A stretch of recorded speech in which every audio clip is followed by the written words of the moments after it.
Suicide Rascal. My real name is Kaytlen Lindsey. Typically people go, what the fuck? When they hear that. I make music, I sell vintage clothes, and I call myself a style activist because I think everybody should look nice, you feel me?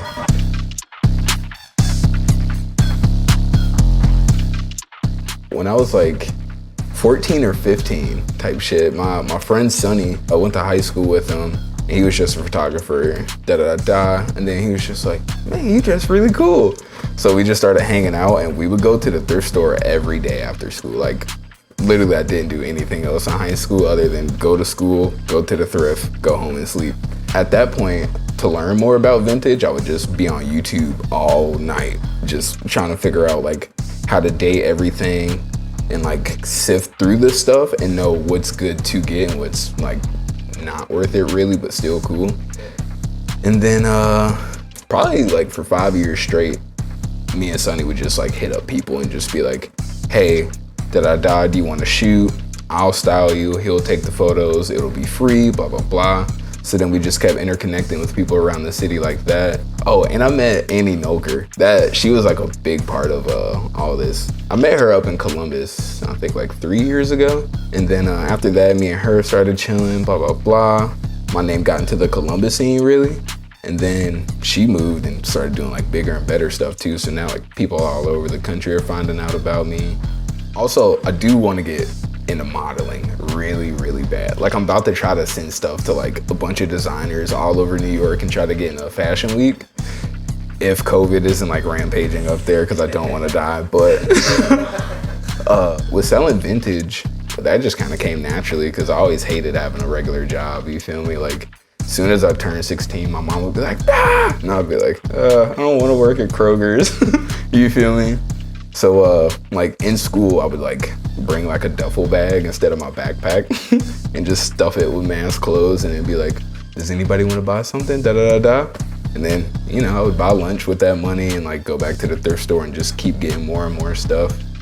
And then I was kind of stingy, I'm not gonna lie. Like all the really good stuff, I would just keep for myself. You feel me? And then that's how like I got such a big collection later on, and now I'm just selling that because like I'm changing my whole style. But yeah, it's pretty cool, honestly. Like whenever I was like 18, like right when I moved out, I moved to Clifton, like right on Fairview, living just like a bunch of bros in a 3-bedroom house. It was awful. And some of them were painters.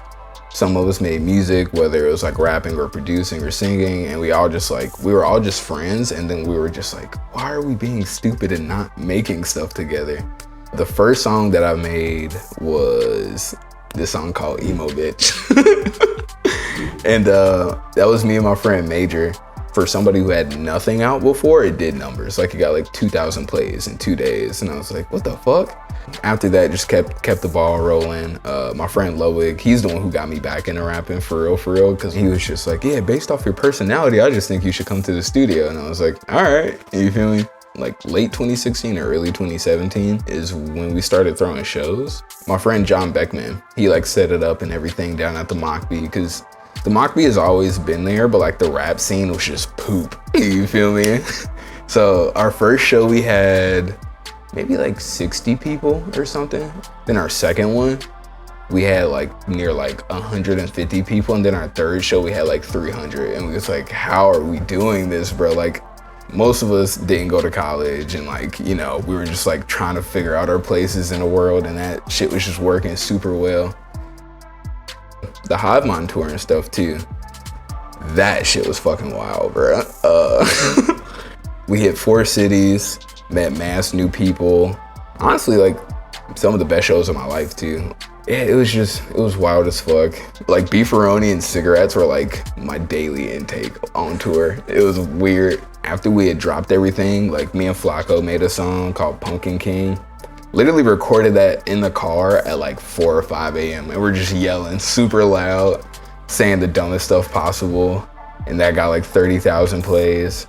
Doorstop, I don't know how many plays that has on YouTube now. I think like 160K or some shit like that.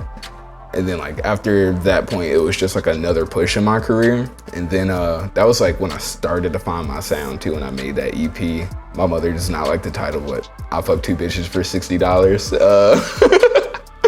Real story, by the way. And after I dropped that EP, that's when I like started to really find my sound. Because Annie and Riley would always be like, "Oh, you should like rap how you talk in real life and like use all your weird voices." And I was like, okay. And that's how I came up with like stuff like I Can't Piss or Face or Xanax Damage by Future by Suicide Rascal. With music and stuff, honestly, I'm trying to get signed. Like I know I'm not very big yet. Like most people I see get signed are like, oh, I get like 100K plays minimum, do. But like, I went to the studio with this one dude. I don't know if I should say his name or not, because he has like platinum plaques with like Travis Scott and Meek Mill and shit in his house. But I showed him Doorstop when I made it, and he was like, "What the fuck? This is the future." And I was just like, thanks, guy, because like if he says it is, obviously I'm gonna believe it. You feel me? So my main thing is like trying to find a way to get to like A&Rs and stuff, you feel me? Because just like, I know I have it, it's just, I gotta put it in the right place. It's kind of just like, fuck it, you feel me? Like, that's literally it. Like, whatever you do, you just gotta say, fuck it, do it exactly how you want, love what you're doing. And like, if anybody has a problem with it, who cares, really? I mean, the stuff that I make, like music-wise, like literally the song I Can't Piss. Like, why would I title it that? You feel me? But like, fuck it, why not? You feel me? People still like it. I still like it. One of my favorite songs.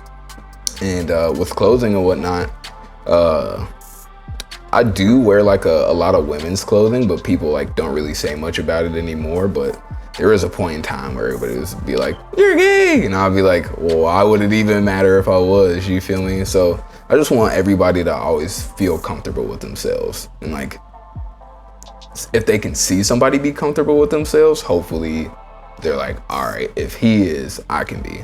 You feel me? So I'm Suicide Rascal. You can follow me on Instagram at Suicide Rascal. If I ever get my Twitter back for making a bad tweet about Trump, you can follow me on Twitter at Suicide Rascal. Give me like 5 more months, I'll probably have it back.